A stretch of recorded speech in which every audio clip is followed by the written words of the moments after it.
Hello, everyone. Welcome back to another episode of Until My Watch is Over.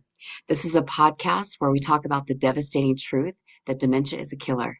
It's the sixth top killing disease in our nation. And that's why I like to tell people that because I don't think people are aware. I know that there's so many people out there on the day to day that care for someone or is going through this horrible disease. And so I wanted to create a podcast where we talk about it, where we bring awareness to the table. And so today I want to talk about something kind of fun. And I know that when you think of dementia, you don't think of it as being fun. So for those of you that know me, know that I care for my grandmother, which I have shared in episodes before. She is 95 years old. I've had her 6 years, going on 7 now, and she has full dementia. So I have gone through multiple stages with her, different levels, different health conditions, different all kinds of stuff that we have encountered over the last 6 years. And I know that a lot of you that are either caring for a loved one or have cared for a loved one can relate wholeheartedly to what I'm saying today. Um, my grandmother, we are trying to get her to at least 100. That is her goal. She wants to get to 100. I don't know that she's going to make it. She is in stage 6 of dementia. And sometimes that stage can go quickly, and sometimes it can just take its sweet time. So I'm hoping for her sake, she sticks around till she's 100 because I just love her and she just means a lot to me. And so that is my goal for her. But on the flip side of that, we know that this disease is reckoning. We know that it's tiring. So if you're a caregiver and you're caring for a loved one, or you are a person that has dementia, early stages and is able to watch this podcast, or if you just want to get some awareness about dementia, that's what this podcast is about. That's why I want to bring awareness um, to the table and also build a community to where we discuss the ins and outs, the do's and don'ts about dementia. So, my name is Mickey, and I welcome you in today to this episode. I'm glad that you're here with me. I hope you're having a great day. And if you're tired, take a break. It's okay. It's okay to take a break. I just want you to know that. Sometimes we forget that it is okay to sit down for 5 minutes and take a break. Um, in caring for someone that you love, you often find that you care for them more than you care for yourself. And that's normal. That is 100% normal. But as you get tired and fatigued and worn out, it's okay to sit down and put your feet up for a few minutes. It's also okay to ask for help if you need it. So don't be afraid to do those things.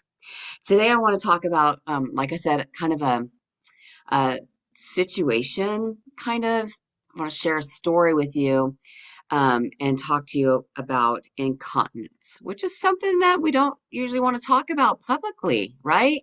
Nobody wants to talk about diapers um, and that kind of stuff. But here's the deal. Okay, here's the deal. And I'm just going to throw it down and you can take it for what it is. When you're dealing with dementia, there's going to be lots of things that occur. And sometimes the ability to use the restroom is one of those things. And so your loved one may be wearing diapers. So, with that being said, we're going to talk about that today. And not only that, but I want to talk about diaper rash. Now, when we think of diaper rash, I don't know about you, until I started dealing with dementia and working in nursing homes, um, and having to help people that were incontinent and needed diaper care, I thought diaper rash was only for babies. Not gonna lie, I really did. And so I know that there's a lot of different creams out there that you can use, like butt cream and Desitin and different types of things that you can do. Cornstarch. My grandma used to swear that cornstarch would cure any rash, whether it was heat rash, diaper rash, whatever rash. When I had my kids and they were little, that's the advice she would give me when they were young. So I thank her for that because she was able to help me and teach me a little bit about rashes even back then when my kids were babies. But now that she's gotten older and we're at stage 6 with her, um, unfortunately, she wears diapers. So I don't know about you, but how are you taking care of any diaper rashes that happen? Now, I know frequent changes. That prevents diaper rashes. Um, Not too much heat, not getting them too warm will also prevent some of that. Bathing them also helps prevent that, and stuff like that. So um, my dog is my dog has got the zoomies. I apologize for the background noise. They're running in and out and up and down the stairs. So if you hear a dog squeaker or some rough housing in the background, that's my dogs. Sorry about that. I apologize ahead of time. This is a raw take. I do not edit. I do not go back in and add or take away from the podcast. I just put my heart out there for you guys. So this is what we go through. I have dogs as well as taking care of my grandmother. So back to what I was saying. When we are thinking about diapers and how to prevent diaper rashes, what are you doing? What precautions do you take? I want to know. I want you to tell me, but I want to share a story with you. So my grandma has had a couple of diaper rashes. Well, several, a few. I've had her for many years. She's been in diapers for probably 3 years now, I think. But the last 2 years, complete nothing but diaper care. And so I do as much as I can and try my very best to keep her from having a diaper rash, because nothing like makes my heart hurt is to see a red bottom. I don't know how else to say this, but no red bottoms, no rashes on down below. So we want to make sure that we're cleaning. Now, if my grandmother wakes up in the morning and she wakes up with a diaper rash, I bathe her. I bathe her every day that she has a rash. I do not just wipe her, slap some cream on her, and let it go. I literally wash her. I get a hot bowl or a bowl with hot water, some soapy water, some wash rags, and I wash her. And honestly, she says it feels good. It's not hot water to where it's like going to burn her, but it's warm. It's not like a cold wipe. Um, because nobody likes a cold wipe right first thing in the morning when you're getting your diaper changed. So she likes that part of her morning, actually. So I definitely always make sure that she's getting bathed in the morning when we get her up, because she's been sleeping for hours and she's at the stage where she sleeps more than she's awake. And when you try to wake her up to change her diaper, she gets very agitated and she refuses, and it's a battle. So I don't know what stage you're in. That's the stage I'm in. There are times that I can talk her into getting a diaper changed. And sometimes it's a must that she gets a diaper change. Okay. If she's soiled, she's getting changed. Okay, it's just a given. I mean that's logical, right? I don't know what you're doing. Are you doing that? Do you change your loved one in their bed? Do you get them up to the commode? She has a commode in her room, or do you get them into the bathroom? Do you get them right into the shower? I want to know what you guys are doing. So on top of that, I am going to continue to share what I'm doing. So she wakes up if she's had an accident. Um, I address it immediately. I get her up, get her changed, and bathe her. Okay. Now, if she's got any redness at all, I don't like rashes on her at all. I want her to be free from any rashes. Even like she's a female, obviously, my grandmother, she gets rashes underneath her breasts. And so we want to make sure that we're even taking care of the yeast rashes or the heat rashes that come along. And in like the growing area sometimes, or underneath like the stomach area where there's a fold, if that makes any sense. So um, anyhow, my dogs are playing. I do apologize again, but I want to share with you what I have come up with that has worked for me and my grandmother. So I don't know about you, but some of the creams that they have given me, the prescription creams, um, I found out the hard way, unfortunately, for my grandmother. Some of them sting, they burn, they don't feel good. They actually don't do they're probably helping with medication. It's probably like it has a menthol in it or whatever. It has something in it that's causing more agitation to the situation. And you don't want that. You do not want them to be in more pain if they're waking up with a diaper rash. I mean, they're already uncomfortable, which again will cause agitation for them throughout the day, throughout the morning, getting them up, getting them on their routine. They're not going to be happy if they have a diaper rash, okay? So I want to share with you what I have come up with, and then I'm going to share you a cute little funny story about it.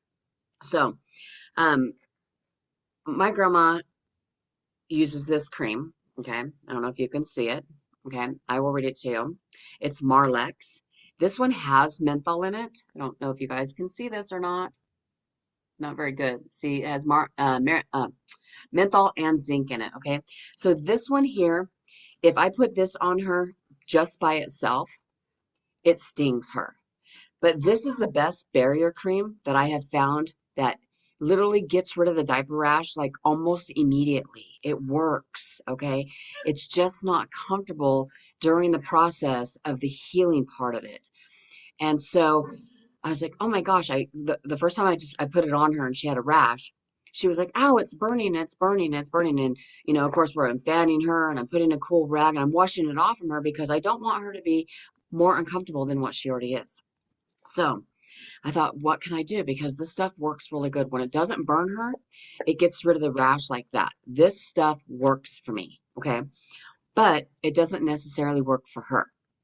It does in the long run, but not instantly. Okay, sometimes you want them to have instant relief. Okay, so what I did is I added some pain relief ointment. And this is over the counter, like antibacterial ointment.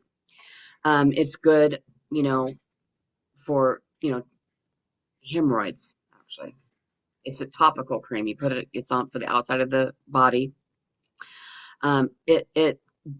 It says it prompts soothing relief from painful burning, itching, and discomfort. So what I did is I mixed this in with this. Put them together. Mix them up. Tried that. It worked better. Okay, it worked better. Now, this cream is super, super thick, and it smells terrible. I can't stand the smell of this cream. But like I said, it works. It works well. This one doesn't smell at all, and it helps get rid of any burning that is coming on from this one. So on top of that, I added this hydrocortisone cream. It's an anti-itch because I also found that wearing diapers, they cause itching, and my grandma, she would scratch and tear her skin with her nails. And although I cut her nails all the time throughout the week, her nails grow super fast. And she scratches her rear end and she'll bleed. So this cream, the hydrocortisone cream, is how you say it, hydrocortisone cream, can't talk today. This is the maximum strength. It's an anti-itch cream. So now you can see I'm accumulating more than just one product that's helping her with her diaper rash, okay? Then I added one more because this cream is a really good barrier cream, okay? And it helps, even though this cream is a barrier cream as well, I add in Desitin to the mix, okay? Because, like I said, when I put this little concoction that I'm making and I put it on her, by the next diaper change, her rash is gone. She's not red, she's not uncomfortable, and she sits most of the day.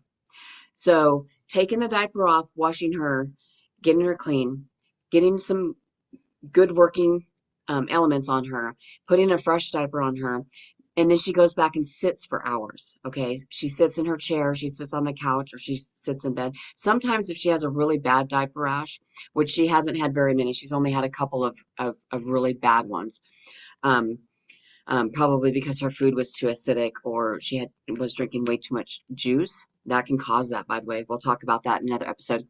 But what I noticed is when you take her from one position and put her in another position, and she's sitting directly on that rash, it can take longer to heal up. With these four things, y'all. I got 4 tubes of stuff that I mix together. And I'm going to tell you how I do this in a minute. Mix it together, and then I apply it to her. Now, let's talk about application, okay? So I get her out of bed get her stripped down, start bathing her, getting her all cleaned up, getting everything off from her, clean her up, wash her, get her diaper ready, get her nightgown ready before I start applying the cream. Because once I get her back up, I put the cream on her and then I put the diaper back on her. Okay, so here's the kicker for today that I want to share with you. So this is a medicine cup. You take your pills in them. You can buy these. I have a bunch of these because they come with cough syrups. They come with her potassium. They come with her Miralax. They come with a lot of stuff that she has been given over the years, and I've saved them because they're washable. These are reusable. Okay, a lot of people just throw them away when the container's empty. I do not. I am frugal. I like to make things last and work for as long as we can. Okay, because it can get expensive taking care of your loved one when you're having to buy the same things every single month or a couple times a month. So um, this works. I take all of the creams and I put them in here. I squirt them in here, okay? I usually start with this cream, and this is a very pink cream. You can't see this because my lighting in here is not good enough to even show you the packaging, but it's pink. It's a very pretty, pretty pink. And then I add the other three, okay? Now I take this. This is a popsicle stick. This is the wide one, not the skinny one. You can use a skinny one, but I'm going to tell you why I use the wide one, okay? I take it and I stir it up and I get it nice and mixed. I mix it really good. And then I use the stick to apply it, okay? So imagine this is the back side. I take the cream and I apply it. Now, I don't know about you. Using a wipe, just it smears it and it takes half of it off and you're throwing it in the trash. You're throwing half of it away. I've used wipes before to apply. I've squirted it onto the wipe and wiped it on her, but it wipes half of it off. It smears it. It doesn't spread evenly. I'm kind of a particular person. I want things spread out. Like I want the coverage to be complete, not splotchy. Um, so the wipes they can work in a pinch if you don't have this handy. It does work, okay? Or you can put a glove on and you can scoop it out and rub it on with your hand and then discard the glove, okay? You can do that too, but this works. I'm telling you, this has been wonderful for me, okay, for what I do with this, okay? So I mix it up, okay? So now I want to share a funny little story with you. This is like silly, funny, but you know what? When you're dealing with dementia, stuff comes up. Things are said, okay? So, and my grandma's she's funny. She's a funny cat anyway. She can be hilarious at times. I'd rather her be in a funny state of mind than in an agitated state of mind because she's got a diaper rash. So here I am. She's sitting on the commode and I'm putting in the cream into the container, okay? And I'm mixing it up, getting it all, and it's a pretty pink. And she sees me and she says to me, I have to laugh. I laugh every time. She's like, "Ooh, that's pretty." And I go, "Yeah, it's a pretty pink, you know?" And I'm like, "Yeah, it's real pretty, Grandma."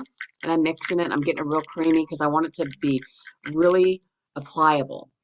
And she's like, "Are you making frosting? Because that looks like something I would want to eat." And I said, "Oh, no, no, no, I'm not making I'm not making frosting, Grandma." I go, I'm mixing some cream, for your bottom, okay? I'm mixing some cream up for your bottom." And she's like, "Oh." So I have her stand up and she's hanging onto the walker and I'm getting ready to apply it on her backside, down her cheeks and I even put it along the inside of her legs, between, where her skin folds are. So just imagine, the butt cheek and then the inside of the leg, however I was just doing that, and your legs are together, whatever. I did that backwards, but you put it on there, okay? And I put it all around, anywhere that moisture can get or soiled, whatever. This is where I apply it because I want that rash to be gone the next time I change that diaper. I do not want her uncomfortable and I want her caked up, okay? Speaking of cake, when I went to get the cream to put it on her behind, she said, "Are you going to frost my cake?" And of course, you can't help but say, "Yes, I am. I am going to frost your cake." That is exactly what I'm going to do. So I take my frosting now and I scoop it out with my stick or what popsicle stick or whatever you want to call it, spatula. Um, and I start frosting now her cake. We call it her cake now. And what I love about this is, as hard as dementia is, things like this come up and it's funny and you can laugh about it and it is okay. Okay. I don't care who or what tells you that you can't have some type of laughter and enjoyment with the situation that you're dealing with, because you can. You seriously can. And I want you to. I'm sure you're going to want to, and your loved one is going to want to too. So now every time I mix up my little formula, my frosting, I get to frost her cake. Okay. And it makes it more pleasant, honestly, for me to even be able to do this, because, now we have a little funny story to go with it. Now we have a little joke and it's kind of hilarious. And so I wanted to share with you guys that it's okay to say certain things, even if they're not politically or medically or figuratively correct. It's okay to laugh about situations that arise. To me, that was hilarious. And every single time she gets a rash and I go to mix up her frosting, I get a kick out of it every single time. And instead of going in there going, oh man, and dreading, I do dread it. I don't want to have to put cream on her. And I don't do it every day. It's every few days. Sometimes she won't even have a diaper rash for a couple of weeks. But when she does, sometimes it'll be, a couple of days in a row. And I hate it when she gets a rash because I just think about how uncomfortable that would be. So, and even though she can't really tell me how uncomfortable it is, I know what it would feel like to have a rash on your butt. Okay. So, I mean, if you think about it for yourself, think about what it is for them. Sometimes they can't communicate with you. Sometimes they can. Sometimes she'll tell me when I go to change her that it's like sometimes her bottom won't even be red. And she'll say that burns when I go to wash her or wipe her. And immediately, as soon as she does that, I make sure she's washed, dried, and I get my frosting ready. And then I apply it and I frost her little bottom, because that way she is comfortable for the rest of the day. I don't want her to be agitated. I want her to be happy. I want her to enjoy whatever amount of time she has left here on earth. And I don't want her to be sitting in pain ever at all. And so this is just something that I wanted to share with you guys, that what I encountered with it. And I find it quite comical. So speaking of that, I want to share with you guys something that I do with every episode, except for the last one because I forgot, but I try to do this with every episode. I want to share a fun tip with you. Okay. And today's fun tip, or fact, if you will, is this. A lot of people think that dementia is not preventable. Guess what? The fact of that is that is a myth. That is not true. Now, as much as 40%, y'all, dementia cases are preventable through modified risk factors throughout the life course, including treating depression and substance use. So, if you are on here watching because you want to learn some awareness, this is your awareness tip for today. You may be taking care of a loved one and you're afraid you're going to get it, or it's not contagious, by the way, but you're afraid that it may happen to you as well. And you want to start learning what you can do to reduce the risk of getting dementia for yourself. This is what you can do. If you have mental health issues, go get them taken care of. Get them taken care of. A lot of dementia is because of the cognitive decline in your brain. A lot of mental health issues come from your brain. So go get it checked out, get it taken care of. If you are struggling with any type of substance abuse, okay? And I say this lightly because um, I drink wine and I have drink, but I'm very cautious about drinking because alcohol can be a huge factor in someone getting dementia. It is a substance, okay? Just like any other drug, okay? You want to be careful. If you drink, I don't like to drink because I need to make sure that I can hear my grandma, if she's awake or not awake or whatever. So if I have a glass or two of wine, I'm okay with that. Um, I watch it, I monitor it, and I want to make sure that I'm safe with it.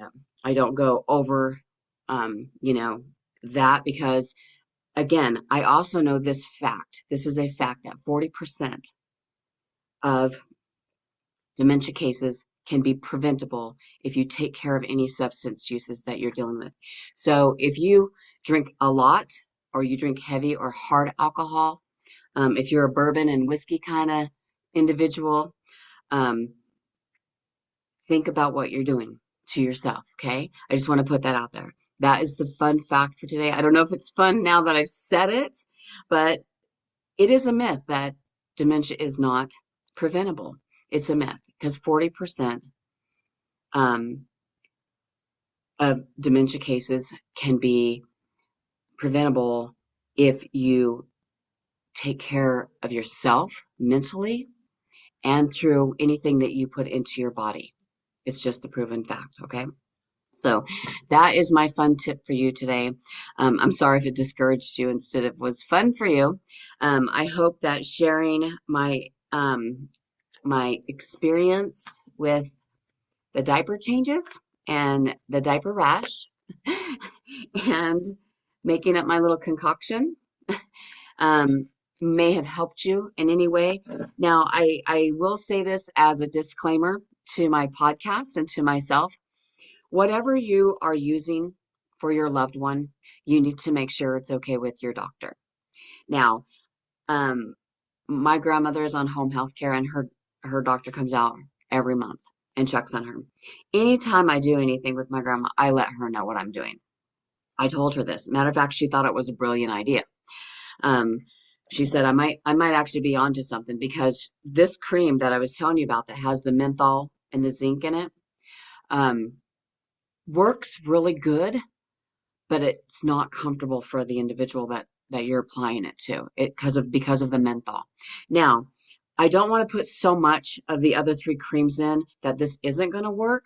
That's why I added in also creams that help with similar rashes, like the itching, like the burning, the soothing. You want to put it all together and make it into something that's going to work for your loved one so they're not uncomfortable, I mean, all day. So I hope that this was helpful for you.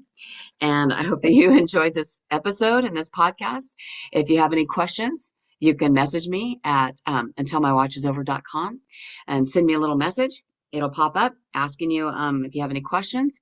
If you would like to come on here and be a guest and talk about some of the ins and outs of do's and don'ts that you do, I would love to have you on my podcast as a guest. Let's build this community. Let's get together. Let's do this because the only way we can help each other and help our loved ones and bring awareness to everyone out there is by sharing just these simple little tips, this information. It may not be big. It may not, maybe you don't have diaper rashes with your loved one. Maybe you haven't encountered that yet. Maybe your loved one isn't even in diapers yet. If you get to that stage, hey, now you know what to do. Now you know what you can do to make them more comfortable, to make it easier on you. If we can reduce agitation at all in their life, because having dementia alone is agitating for everyone, not just the person that has it, but everyone taking care of that person, it can cause agitation all across the board, especially though for your loved one. So let's be mindful. Let's get our minds together. Let's get our tips, our do's and don'ts together. Let's build this community so we can talk about these things. So anyhow, this has been another great episode of Until My Watch is Over. And I hope that you will join me for the next episode and see kind of what I'm going to bring to the table then. I try to come on here every week and share something new with you. And I hope that you follow, you comment, and you share because we really need to get the word out there. Do your part, okay? Do your part like I'm trying to do mine. I'm a caregiver too. I'm a full-time 24-hour, around-the-clock caregiver for my grandmother, okay? And I'm only sharing this stuff because it has resonated with me so much over the last few years that I wish I had somebody giving me tips and ideas of things to make things better for me. So I didn't have to find out the hard way. Let's share what we have, bring it to the table, and let's take care of our loved ones and keep them as happy and as healthy and as spry as we can for as long as we can, because we know that this walk for them is tiring and it can be devastating. So, again, thank you for being here. And until my watch is over, I hope you all have a great day. Take care of yourself as well as taking care of your loved one. And God bless. And I will talk to you in the next episode.